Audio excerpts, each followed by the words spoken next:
मित्रों, आप गरीब हैं, अमीर हैं, इन चीजों की चिंता छोड़ दो दोस्तों। एक बात की जरूरत होती है, आपका आप पर भरोसा होना चाहिए।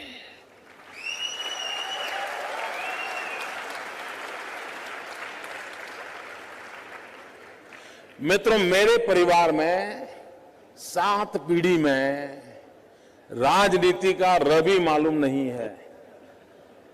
मेरे परिवार में कोई राजनीति क्या होती कुछ पता नहीं मेरे परिवार में। और मेरा बैकग्राउंड भी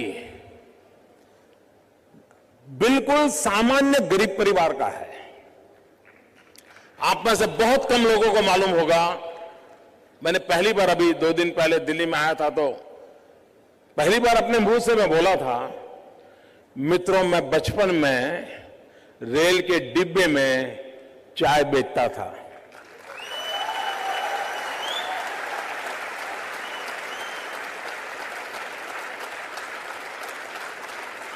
और आज आपके सामने खड़ा हूं।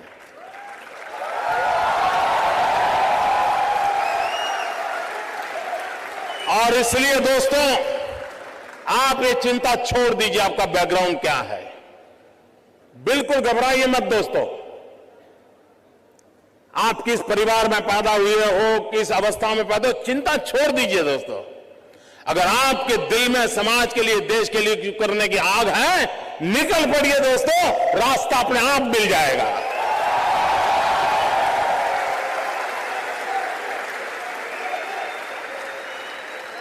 लेकिन मित्रों, लेना, पाना, बनना, ये ख्वाब लेके चलोगे तो ख्वाब ख्वाब ही रह जाएगा। लेकिन देने के मिजाज से निकलोगे तो दुनिया आपके चरण चूमने लग जाएगी। ये मैं आपको विश्वास देता हूं।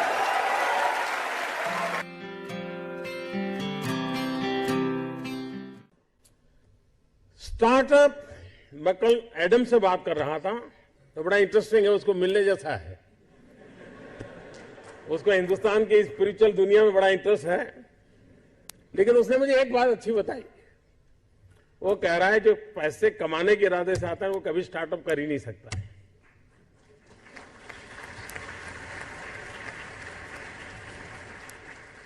जो कुछ करने के इरादे से आता है, पैसे उसके लिए बाय प्रोडक्ट होते हैं।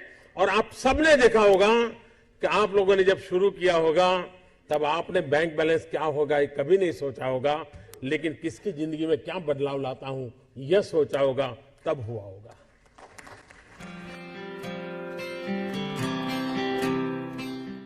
मित्रों, कभी कभी नौजवानों की जिंदगी में कठिनाई आती है। सुबह अगर किसी क्रिकेटर की अखबार में फोटो देख ली, उसकी बड़ी वाहवाही हुई देख ली, तो मन करता है यार क्रिकेटर बनना अच्छा होगा। दोपहर को किसी टीवी चैनल पर किसी फिल्मी कलाकार का नाम रोशन दिखता रहे तो मन करता नहीं यार ये अच्छा है। शाम को किसी डॉक्टर ने बहुत अच्छा काम किया है देख लिया तो मन करता है यार ये अच्छा है। यानी कई नौजवान मिलेंगे आपको, हफ्ते में 3 नई नई योजनाएं बताएंगे और आप भी परेशान हो गए। यार पिछले हफ्ते तो कह रहा था कि मुझे बिजनेसमैन बनना है और इस हफ्ते कह रहा है नहीं मुझे तो पॉलिटिशियन बनना है। मित्रों, ज्यादातर लोग ऐसे हैं जिनकी इच्छाएं रोज जन्म लेती हैं और ज्यादातर इच्छाओं का बाल मृत्यु हो जाता है। मित्रों, ऐसी क्या इच्छा होती है जिसका बाल मृत्यु हो जाए?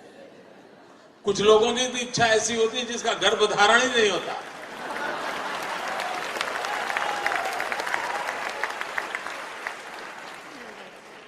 और मित्रों, कुछ लोग होते हैं जिनकी इच्छाएं रोज बदलती रहती है। और जब इच्छाएं रोज बदलती रहती है तो आपके साथी आपको क्या कहते हैं?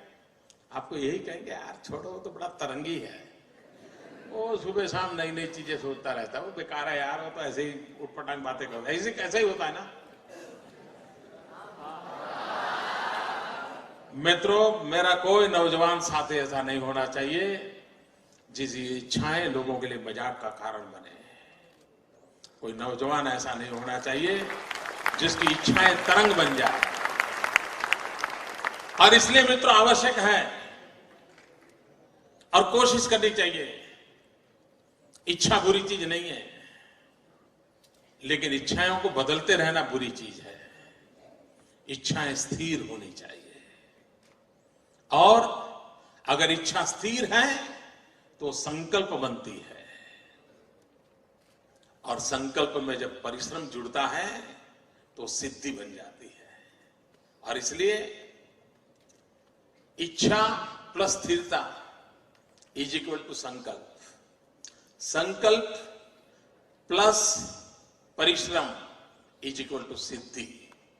इस छोटे से अर्थ अलजेब्रा के समीकरण को लेकर के हम जिंदगी को बनाने की कोशिश करेंगे तो मैं मानता हूं मित्रों कि हम जीवन में कभी विफल नहीं हो सकते।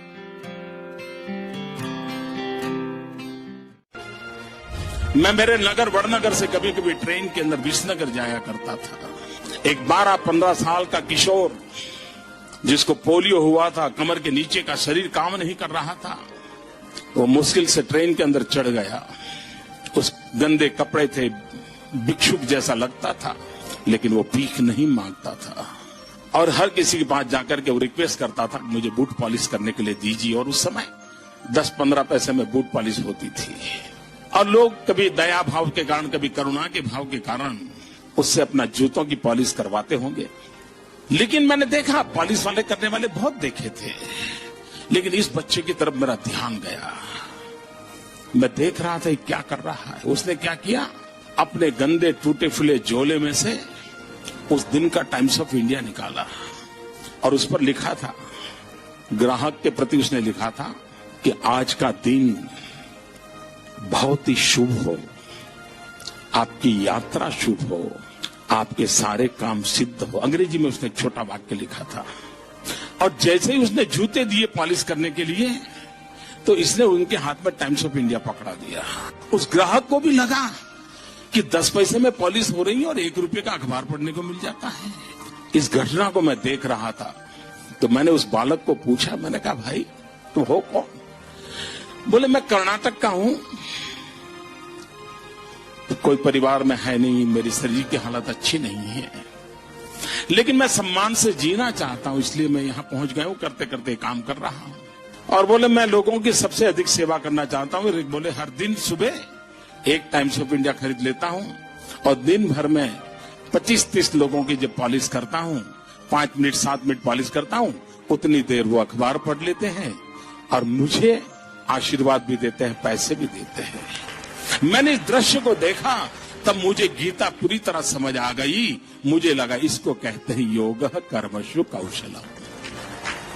पॉलिश करने वाले काम को उसने योग बना करके जिस प्रकार से उसमें प्रोफेशनलिज्म ला करके काम किया था, और यही तो योग कर्मशु कौशलम है, जो जिंदगी को जोड़ देता है, कार्य में जीवन को झोंक देता है। वो यौगिक अवस्था को प्राप्त करके जीवन में एक अद्भुत अनुभूति का एहसास करता है। संगठन का काम करना ये उनका जो मूलतम कार्य है वो है। कई प्रांतों में पार्टी का काम करते रहे हैं और जिन लोगों के साथ काम करते रहे हैं उनको भी लगता है कि वो टफ टास्क मास्टर हैं, डिसिप्लिनरियन हैं, नए नए आइडियाज उनको सूझते हैं। अगर वो चुनाव लड़वा रहे हैं पार्टी को किसी प्रांत में तो उसमें भी वो क्रिएटिव हैं। संगठन को और मजबूत कैसे बनाना, पार्टी का नेटवर्क और कैसे, या उसका बेस कैसे और भी ब्रॉड बनाना, वो उसमें अच्छी तरह से उनकी शक्ति का वो उपयोग करते हैं। ऑर्गेनाइजेशन तो बहुत अच्छा करते ही हैं, इसलिए तो यहाँ भी काफी ऑर्गेनाइजेशनल ड्यूटीज उनको दी जाती है। So that there is no question that he is a very good organiser. राजनीतिक के रूप में मैं ये मान सकता हूँ कि उनकी और हमारी विचारधारा में चाहे जितनी भी भिन्नता हो, पर वो अपनी विचारधारा के प्रति प्रतिबद्ध राजनीतिक है। और उनके बारे में जो आम धारणा है वो ये है कि संगठन के में उनकी बड़ी अच्छी पकड़ है।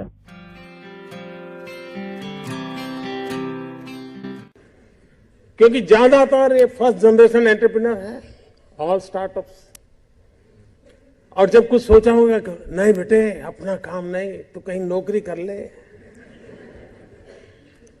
शुरू में जब दोस्तों ने सुना होगा बहुत मजाक उड़ाया होगा, उपहास किया होगा, जाते आते आपको उसी उपनाम से सुनाते होंगे, ये कुछ करने वाला है, ये करने वाला है। फिर एक पल आया होगा, सारी दौर विरोध हुआ होगा, सब दौर परिवार के लोगों ने विरोध किया होगा, नहीं ये नहीं करना है, जाओ कमाओ, नौकरी कर लो, देखो उसका पहचान है, वो नेताजी को जानते हैं, जाओ उसको मिल लो।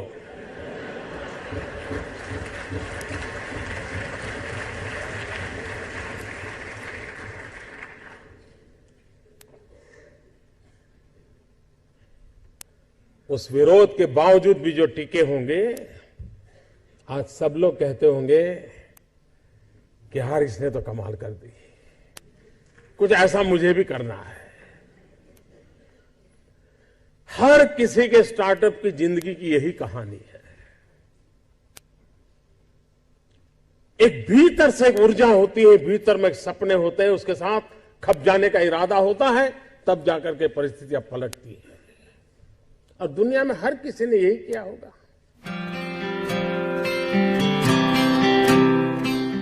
आपके जीवन में आप उस अवस्था में है, उस अवस्था में इतना पसीना बहाना चाहिए, इतना पसीना बहाना चाहिए, साथियों को लगना चाहिए कि यार ये एक बड़ा अवसर ऐसा है, खुद मेहनत करता है तो और औरों को कभी कहना नहीं पड़ता है, फिर सब लोग दौड़ते हैं। आप अगर बोर्ड लगाओगे एक समय पर ऑफिस आना चाहिए, उसकी उतनी ताकत नहीं है कि आप समय के पहले 5 मिनट पहुंच जाए, उसकी ताकत है। आप अफसरों को कहेंगे भाई सप्ताह में 1 दिन दौरा करना चाहिए, रात को गांव में रुकना चाहिए, 2 दिन रुकना चाहिए, उतनी ताकत नहीं है कि जब तक हम जाकर के रुके।